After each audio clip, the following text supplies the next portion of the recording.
Diamond হারবারে BJP জিতবে। অন্য লোককে দাঁড় করিয়ে হারাবো। অধিকারী কাকে দান করাবেন না করাবেন বিজেপির ব্যাপার। অভিষেক ব্যানার্জিকে হারিয়ে আমি প্রাক্তন এমনি নরেন্দ্র মোদীকে ডায়মন্ড হারবারে দাঁড় করা, তাহলেও অভিষেক বন্দ্যোপাধ্যায় জিতবে। নমস্কার বন্ধুরা, ডাব্লিউবি গুড নিউজে সকলকে জানাই স্বাগতম।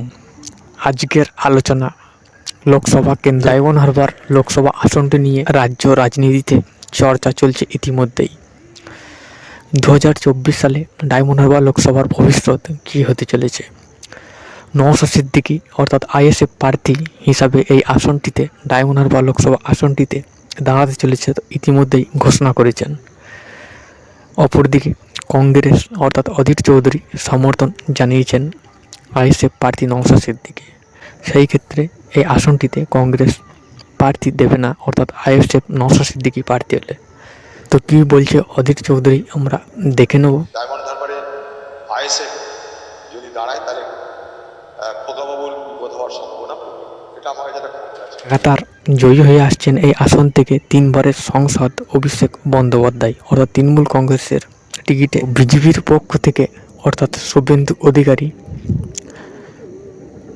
এমনই একটি উস্কানিমূলক মন্তব্য করলেন, অর্থাৎ অন্য লোককে দিয়ে ডায়মন্ড হারবার লোকসভা কেন্দ্রে প্রার্থী দিলে অভিষেক অধিকারী অর্থাৎ বিরোধী দলনেতা কি বলছে আমরা দেখে নেব।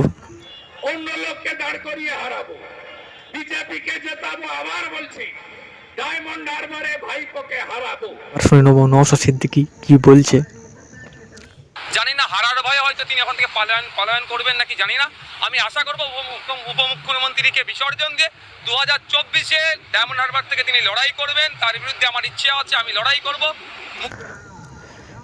এবং তৃণমূল কংগ্রেসের বক্তব্য কি এই লোকসভা কেন্দ্রের কি বলছে দেখে নেব। বিজেপি স্পন্সর্ড একটা চক্রান্ত, যেখানে লেফট, আইএসএফ এবং কংগ্রেস তাদের একাংশ পুরোদস্তুর সামিল। তো নৌসাদ দাঁড়াতেই পারেন। অভিষেক বন্দ্যোপাধ্যায় 14 সালে জিতেছেন, 19 সালে জিতেছেন, 24 সালে তৃতীয়বারের জন্য জিতবেন। আর যত তাড়াতাড়ি এই নওসাদ, এই অমুক, এই তমুক, যার যা শখ আছে তারা দাঁড়িয়ে যায় তত ভালো।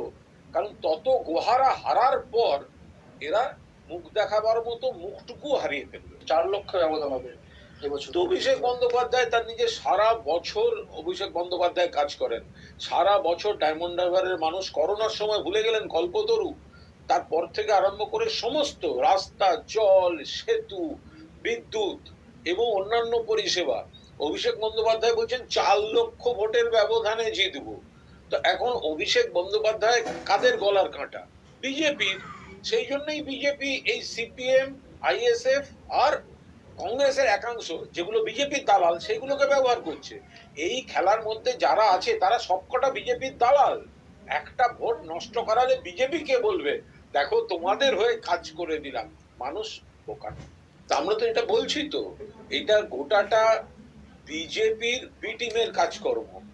নওশাদ সিদ্দিকী বিজেপির পারপাস সার্ভ করতে যাচ্ছেন, যেখানে বিজেপির এক নেতা তিনি বলছিলেন নওশাদকে দাঁড় করানো হবে। এরা এইভাবে হিন্দু বা মুসলমান ভোটার যারা আছেন, সেটা সংখ্যা গুরু হোক সংখ্যা লঘু হোক, তাদেরকে কি বোকা ভাবেন? তাদেরকে কি রাজনীতি সচেতন বা সচেতন নাগরিক হিসেবে দেখেন না? কি চাইছে বিজেপি? নওশাদকে দিয়ে মুসলিম ভোট কাটিয়ে হিন্দু ভোট দিয়ে যেটা। মানুষ কি এত বোকা যে যেখানে একজন আদর্শ একটা আইডিয়াল সাংসদ সমস্ত দিক থেকে ডায়মন্ড হারবারকে একটা গর্বের কেন্দ্র করে তুলেছে, সেখানে ওই কে মুসলমান ভোট টানতে দাঁড়ালো, কে হিন্দু ভোট টানতে দাঁড়ালো হবে না। জোড়া ফুলের ভোট হবে, মমতা ব্যানার্জির ভোট হবে, অভিষেক বন্দ্যোপাধ্যায়কে আরো একবার এমপি করার ভোট হবে। আর নওশাদ সিদ্দিকী যাদের কথায় নাচছে, রেজাল্টের দিন মিলিয়ে নেবেন কথাটা। পিপিলিকার পক্ষ ওঠে হারিবার তরে। তো আমরা দেখে নেব ডায়মন্ড হারবার লোকসভা কেন্দ্রে 2021 সালের বিধানসভা ভোটের ফল অনুযায়ী 7টি কেন্দ্রের কেমন অবস্থায় রয়েছে। প্রথমে আমরা দেখব ফলতা বিধানসভা কেন্দ্র থেকে তৃণমূল কংগ্রেস প্রার্থী 1,17,169 ভোট পায় এবং 56% এবং 40,000 ভোটের ব্যবধানে জয়লাভ করে। সাতগাছি আসন থেকে তৃণমূল কংগ্রেসের প্রার্থী 23,000 ভোটের ব্যবধানে জয়লাভ করে। ডায়মন্ড হারবার বিধানসভা কেন্দ্রে 16,000 ভোটের ব্যবধানে তৃণমূল কংগ্রেস প্রার্থী জয়লাভ করে। বিষ্ণুপুর বিধানসভা কেন্দ্রে তৃণমূল কংগ্রেস প্রার্থী 58,000 ভোটের ব্যবধানে জয়যুক্ত হয়। মহেশতলা আসন থেকে তৃণমূল কংগ্রেস প্রার্থী 57,000 ভোটে জয়যুক্ত হয়। মেট্রিপুর আসন থেকে তৃণমূল কংগ্রেস প্রার্থী 1,19,000 ভোটে জয়যুক্ত হয় এবং বজবজ আসন থেকে তৃণমূল কংগ্রেস প্রার্থী 56% ভোট পেয়ে 44,014 ভোটে জয়যুক্ত হয়। তো সেই ক্ষেত্রে 3 লক্ষর বেশি ভোটে এগিয়ে রয়েছে ডায়মন্ড হারবার আসন থেকে এআইটিসির প্রার্থী।